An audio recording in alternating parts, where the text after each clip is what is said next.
বাড়ির মনসা পুজোয় আমি কি করলাম। হ্যালো এভরিওয়ান, দেখো আজ আমাদের বাড়িতে মনসা পুজো ছিল, সেই জন্য আমি সকাল সকাল স্নান করে রেডি হয়ে গেছিলাম জোর জোগাড় করবো বলে। তারপরে আমি এখানে পুজোর জোগাড় শেষ করে দেখো আমি এখানে বাড়ির পুজোও করে নিয়েছিলাম।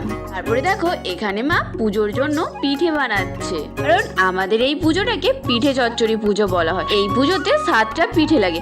আচ্ছা বলো তো এই পিঠেটার নাম কি? তোমরা কে কে এই পিঠেটা খেয়েছো? পরে দেখো এখানে কিন্তু মায়ের পুজোর পিঠে বানানো হয়ে গেল। তারপর মাকে অনেক অনুরোধ করার পর মা আমাকে একটু পিঠে বানাতে দিল। পিঠেটা আমি কিন্তু আগে বানাইনি, প্রথমবারই বানালাম। যাই হোক খারাপ কিন্তু হয়নি, খেতে ভালোই হয়েছিল। তারপর আমি একটু আলপনা দেবার জন্য দেখো এখানে বসে গেছিলাম। বর্ষাকালে কিন্তু আলপনা দিতে খুবই অসুবিধে হয়। দেখো এখানে কিন্তু আমার আলপনা দেয়া হয়ে গেল। দেখো এখানে আমাদের ঠাকুর মশাই চলে এসেছে, ও আমাদের পুজো হয়ে গিয়েছে। তারপর আমি প্রণাম সেরে নিলাম। তো আজকের মতো এইটুকু, দেখা হচ্ছে অন্য কোনো ভিডিওতে।